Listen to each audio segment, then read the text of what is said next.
Olá, meu nome é Maria Luísa e irei apresentar agora o segundo entregável do Laboratório de Compiladores. Neste entregável, irei comentar mais sobre o código assembly e o código binário, dado que o primeiro vídeo terminou com a geração do código intermediário, junto com suas tabelas de símbolo e sua árvore sintática. Aqui nós temos o diagrama de atividades da fase de síntese. Ela começa a partir da árvore sintática, na geração do código intermediário, que vai verificando os seus nós e emitindo as quádruplas correspondentes. Após a criação do código intermediário, a sua saída entra direto no código assembly. O código assembly e o código binário eles foram desenvolvidos em Python. Então, ele vai lendo a saída, um arquivo txt que foi gerado, e vai identificando operação a operação e associando com as regras, com o conjunto de instruções predefinidas no processador. O gerenciamento de memória é realizado nessa fase, em qual ele vai verificando se o registrador, se a variável já possui um registrador já criado, se não ela associa ou se não retorna. No final deste arquivo, é esperado que já tenha basicamente todo o nosso conjunto de instruções pré-definidas e só falta meio que transformar para binário, que é o que acontece aqui. Então, os labels são identificados primeiro e salvos num dicionário, para que o label seja com a sua linha correspondente de chamada. E ele sempre vai ser emitido quando for em um parâmetro só. Então, sempre que tiver um label, ele vai fazer uma instrução NOP, ou seja, o processador não vai fazer nada, e vai partir para a próxima instrução. E aqui nós temos os tipos de instruções que são relacionados com a quantidade de parâmetros disponíveis. A instrução do tipo J pode ser para entrada, saída ou jump. A instrução do tipo J3C são para o tipo de branch e de igualdade eu não. E as do tipo R são do tipo de lógica aritméticas.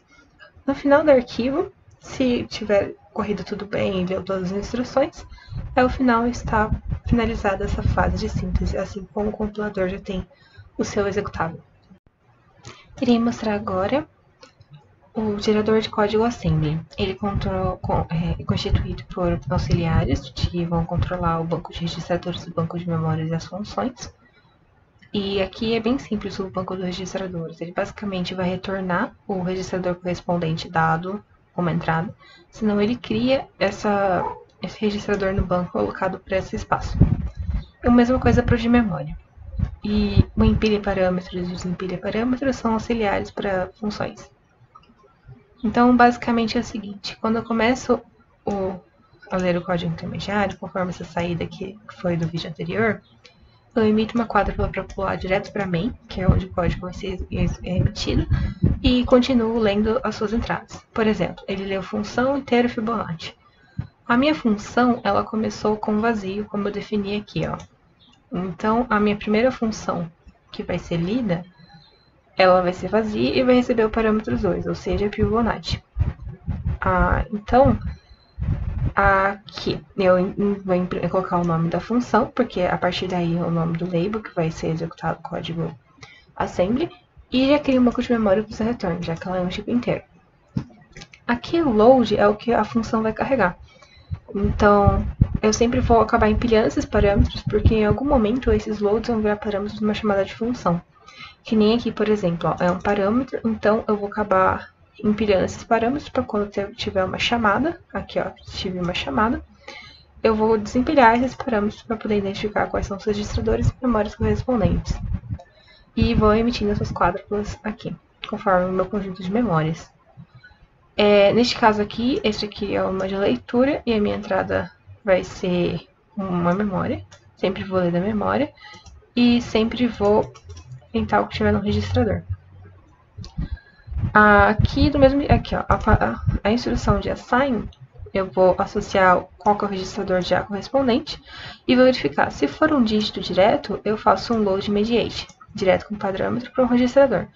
Se for uma variável, por exemplo aqui, x recebe b, eu tenho que ir buscar na memória qual que é o correspondente de b. Então, primeiro eu vou fazer uma alocação de memória de b, para depois fazer um store desse registrador de b em a. Label, vou imprintar o label na tela. O jump eu vou pular direto para o parâmetro pré-estabelecido. E o if not, nesse caso, eu faço um branch equal já comparando direto com zero. Então, por exemplo, se for falso, tem que ser igual a zero de acordo com o meu conjunto de instruções. Então, eu faço branch equal direto. retorno de função, eu vou fazer o load da memória de acordo com o parâmetro da função que eu tinha salvo. E aqui começam as instruções de aritmética.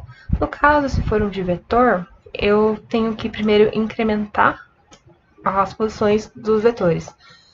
Por exemplo, quando eu faço um load de um registrador para uma memória, na verdade, na memória eu coloco qual o endereço que ela está. Então, endereço 1, 2 ou 3. Então, nada mais é do que eu vou pegar vou somar essas posições, a quantidade de incrementos, para aí sim eu ter a posição exata de onde eu vou pegar esse vetor. Então, aqui, por exemplo, se eu já tiver o dígito direto, eu faço aqui um load imediato direto nesse registrador de incremento. Depois eu vou fazer uma soma do registrador inicial mais esse registrador de incremento para salvar nessa posição. Eu vou salvar essa posição numa posição de memória, para aí sim essa posição de memória fazer um load nesse registrador. E eu faço um store de memória para garantir que foi salvo. E mesma coisa se eu tiver que encontrar um incremento. Se eu tiver que encontrar um incremento, eu vou procurar quem que é, seja, o incremento é o parâmetro 3, né? Eu vou fazer um load para um registrador auxiliar. Esse aux posição, na verdade, é um registrador que eu já estou deixando por conta disso, só para calcular isso, que ele pode mudar sempre a cada operação. E ele recebe essa soma. E o procedimento é o mesmo do anterior. A partir disso. Aí, caso eu não comece com batch, ou seja, quando meu conjunto de instrução, quando é um vetor, no caso, esse aqui não tem, mas se eu entrar aqui neste código, por exemplo, do sort, ele tem um vetor. Aqui, ó, se é um soma e começa com batch, eu já estou indicando que é uma operação de vetor. Aqui ele vai pegar o endereço inicial que eu soubesse memória, que eu vou explicar mais pra frente como é que eu faço isso, e vou procurar o endereço deste incremento. As operações aqui são bem simples, né? Elas são diretas, essas lógicas aritméticas. Aqui, alocação de memória. Quando eu vou fazer uma alocação de memória, conforme aqui, cadê? Alloc-me. Aqui tem um vetor aqui em cima. Alocação de memória, eu falo a variável e a quantidade que eu vou ter. Se for um vetor, vai ser maior que 1, caso o inteiro tenha uma só. Então, se for 1, eu já salvo direto no banco de memórias, a quantidade de memória que eu tenho que salvar. Caso não, eu vou salvar numa memória a posição inicial dela, ou seja, eu vou salvar vet, e depois, no tamanho do vetor, eu vou salvando na memória o vet1, vet0, vet1, vet2, vet3 e vet4. Então, todas as posições de memória vão ficar uma seguida da outra, como se fosse um bloquinho. E assim eu consigo acessar. Agora eu iria executar o código assembly para mostrar que funciona. Aqui, se você olhar, eu iria abrir o arquivo intermediário, a saída sort, que ela está aqui na mesma pasta, e esse arquivo aqui, irei salvar em assembly.sort. Então, executando aqui no terminal, pronto, criou o arquivo, que está chamado assembly.sort. Ao abrirmos, nós podemos verificar aqui. Como eu comentei, irá pular direto para mim. Alocação de memória, eu não estou printando nada, eu estou salvando indiretamente dentro do gerador. Tem aqui uma chamada de função, então eu já printo o minlock, que é quando ele chamar, e começo as operações de load. Esse daqui, você vai perceber, foram criados aqui seguidinha. Eu vou fazer um load da memória em R0, load da memória em R1, load da memória e assim por diante. E esses loads aqui são dos parâmetros. Então, a alocação de memória não aparece, aí aqui eu assign, que o K vai receber load. Então, eu vou dar um store em K, que é o R3, ele vai salvar o load que está em M17, na posição de memória M17. Empilhamento de parâmetros. Aqui nós temos a chamada de minlock aqui embaixo, jump minlock. Eu criei esse tipo de esquema. Quando eu chamo uma função, eu vou pular direto para onde está a minlock, e a minlock foi declarada aqui em cima. Esse aqui são as operações dela.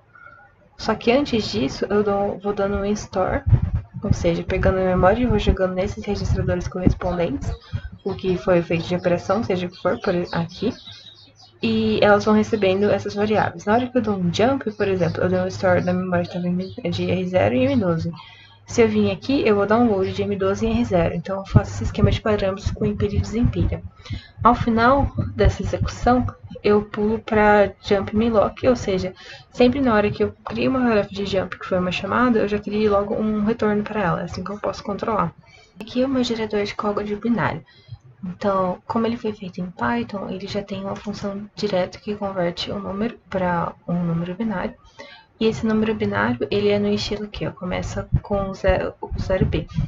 Então, eu vou remover, isso aqui é um um tipo de função que eu posso remover, esse 0b, por exemplo, e eu complemento a sua instrução até ela ter 9 dígitos, já que meu conjunto de instruções possui 5 bits para poder identificar o seu opcode e 3 registradores ou espaços de memórias, enfim, com 9 cada. Então, basicamente, eu sempre vou completar esse número com zeros antes dele. Essa daqui é a minha função que vai identificar a instrução para gerar a sua instrução em número binário. Então, conforme o meu opcode que eu for passando, né, ou seja, conforme eu tiver gerado no código assim, e os registradores, eu converto eles para binário, e os que não forem utilizados, eu complemento com 0. Isso aqui foi pré-definido no conjunto de instruções quando eu fiz meu processador. Então, essas aqui são todas. Caso não seja uma instrução aqui identificada, é aquele caso que eu comentei que teria um tipo NOP, que é uma chamada de instrução, meu registrador não vai fazer nada. Aqui, nós podemos ver, aqui ó, nós abrimos o código assembly. Primeiro, eu vou rodar todo o arquivo, identificando todos os labels, ou seja, o que é a instrução que tiver tamanho 1 é um label, identificando ou label nome de função ou label auxiliar, e vou salvando suas linhas. Aí depois disso, eu consigo identificar sempre quando for. Por exemplo, aqui ó, quando eu leio esse label, já que eu falo que é uma instrução NOP, é que na verdade eu só estou marcando ele ali na condição de instrução. Meu processador não fez nada, vai partir para a próxima instrução. As instruções do tipo de leitura, de printar na tela e de tipo jump, elas são de tamanho 2. Então, se a próxima instrução começar com esse cifrão, seja aquela de input ou de output. Então, eu removo esses aqui para mandar só um número que vai ser convertido em binário. Caso não, eu já tinha feito aqui, nessa leitura, eu já salvei a linha de cada label. Então, hoje eu vou mandar direto a linha que ele tem que mandar e gerar essa expressão. Caso tenha 3 parâmetros, elas são do tipo load, load mediate e store. No mesmo esquema, eu vou tirando essas palavras aqui e gero a expressão. E quando for 4, elas são expressões lógicas aritméticas, exceto branch ou nickel. Branch ou nickel, eu fiz um esquema que, por exemplo, se for igual, ele pula para essa linha, se não para outra, e a outra é um jump para um label anterior. Então, eu criei esse linha atual mais 2 no esquema do gerador de assembly, para que eu já soubesse que sempre que eu identificasse isso, eu ia tomar o meu jump, branch ou nickel, para uma linha mais 2. E gerar a expressão. E aqui eu coloquei o comentário no final falando qual a instrução que foi gerada para auxiliar na correção. Agora irei executar o meu código binário. Basicamente eu vou ler o assembly sort que foi gerado anteriormente nesse daqui. Irei criar um arquivo de saída chamado binary.sort. Então eu venho aqui, executo e ele criou o arquivo de saída. Está aqui binary.sort. As 5 primeiras instruções, que eu já tinha verificado anteriormente, elas são correspondentes ao meu opcode e as outras 3 de 9 são consideradas meus parâmetros. Aqui dá pra ver bem que eu vou dar um jump para essa linha aqui, que é um número provavelmente de onde eu chamei a main. Temos a mainlock, que como pode ver é uma chamada de main, e nós temos operações de load e assim por diante. Agora eu irei executar a saída do GCD, a saída do GCD é essa daqui, que também foi gerado no último entregável, e a partir disso eu vou ler esse código intermediário e gerar o código assembly. Então, se eu vir aqui e executar o código assembly, ele vai gerar um assembly GCD, que é esse daqui, e gerou aqui bonitinho. Agora eu posso vir aqui no binary generator e executo a saída que está ali. E ela vai ser classificada em binary GCD, que está aqui, que está o código binário correspondente. Esse arquivo, os binários gerados, eu não pude testar no meu processador, mas eu verifiquei todo o seu conjunto de instruções está batendo certinho. Se olhar no relatório do meu conjunto de instruções e seu formato, conforme eu especifiquei, o senhor pode conferir a corretude dos códigos.